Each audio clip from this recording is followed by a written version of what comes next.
Baik, Assalamualaikum warahmatullahi wabarakatuh. Sekarang kita akan masuk ke bentuk normal kedua.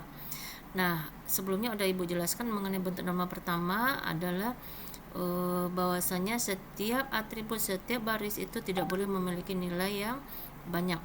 Nah, di sini bentuk normal kedua itu telah memenuhi kriteria bentuk normal pertama. Atribut yang bukan kunci harusnya memiliki ketergantungan fungsi sepenuhnya pada primary key.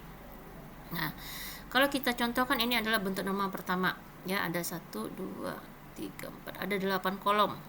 Nah, ini semuanya udah bernilai single value, ya masing-masing recordnya. Biarpun tim itu dia ada 2 record, Joanna juga ada 2 record, tapi dia ada kolom-kolom tertentu yang memiliki nilai yang tidak memiliki nilai yang banyak. Jadi masing-masingnya dia bernilai 1. Nah, bentuk normal kedua akan terbentuk itu katanya tadi kita di bentuk normal pertama udah menentukan primary key-nya. Ya, nah jadi primary key-nya ada NIM dan kode mata kuliah. Nah, di sini kita uraikan dulu apa primary key, NIM dan kode mata kuliah. Nah, siapa aja yang bergantung fungsi kepada NIM? Nah, yang bergantung fungsi sama NIM adalah nama dan tanggal lahir. Nah, jadi yang bergantung fungsi sama NIM itu adalah nama dan tanggal lahir, karena pasti satu NIM yang sama itu pasti namanya satu, tanggal lahirnya juga satu. Nah, begitu juga kode mata kuliah. Itu yang bergantung fungsi adalah kuliah, nama mata kuliah dan SKS. Jadi ada nama mata kuliah dan SKS. Nah, yang ketiga adalah di sini yang bergantung fungsi itu adalah untuk nilai dan bobot itu diambil dari semuanya. Nah, ada NIM, ada kode mata kuliah. Nah, artinya di sini kadang dia bisa semua primary key yang ada dia bisa ketergantung fungsi atau hanya satu primary key saja, ya. Nah, jadi di sana bergantung fungsi adalah nilai dan bobot. Jadi NIM yang sama, ya, kode mata kuliahnya pasti berbeda. Nah, tidak ada NIM yang sama kode mata kuliahnya sama diulang berkali-kali, ya. Nah, itu dia. Jadi yang bergantung fungsi adalah nilai dan bobot. Nah, di sini di dalam contoh bentuk normal kedua itu belum selesai. Kenapa? Karena kalau kita cek lagi, ada tabel yang masih memiliki nilai yang banyak. Ada tabel yang masih menceritakan adanya ketergantungan fungsi. Nah, kalau misalnya gimana kalau nggak kita pisahkannya langsung? Nggak bisa. Kenapa? Tabel-tabel yang terbentuk harus ada menceritakan tabel sebelumnya. Nah, mana tabel yang menceritakan tabel yang sebelumnya adalah tabel yang ketiga ini, ya. Jadi NIM ini adalah sebagai perwakilan atau sebagai perwakilan dari tabel mata kuliah mahasiswa.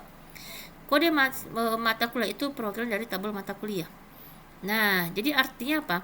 Dengan kita inputkan 32980 kita akan mengetahui siapa namanya, berapa tanggal lahirnya.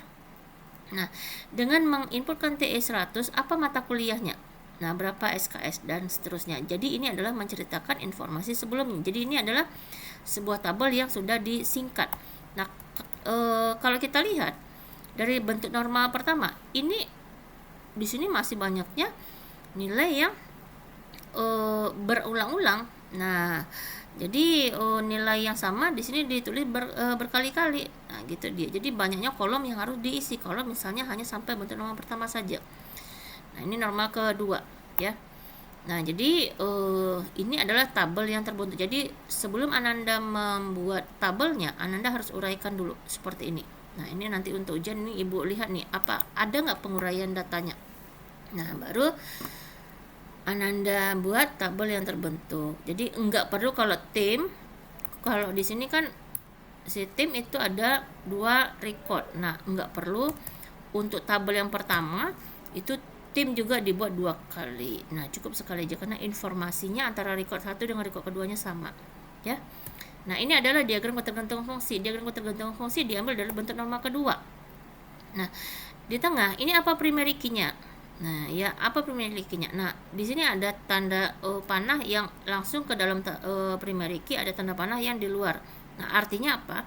Kalau misalnya kita langsung ke dalam primary key-nya berarti dia bergantung fungsi hanya kepada satu primary key ini saja. Nah, ini aja. Tapi kalau misalnya dia berada di luar berarti mereka ini adalah ketergantungannya semuanya kepada semua primary key yang ada di dalamnya. Nah, jadi untuk diagram ketergantungan fungsi dilihat dari bentuk normal kedua. Nah, ini adalah contoh soal ya, silakan Ananda dibuat. Nah, nanti selesaikan sampai bentuk normal ketiganya beserta entity relationship diagramnya. Sekian, assalamualaikum warahmatullahi wabarakatuh.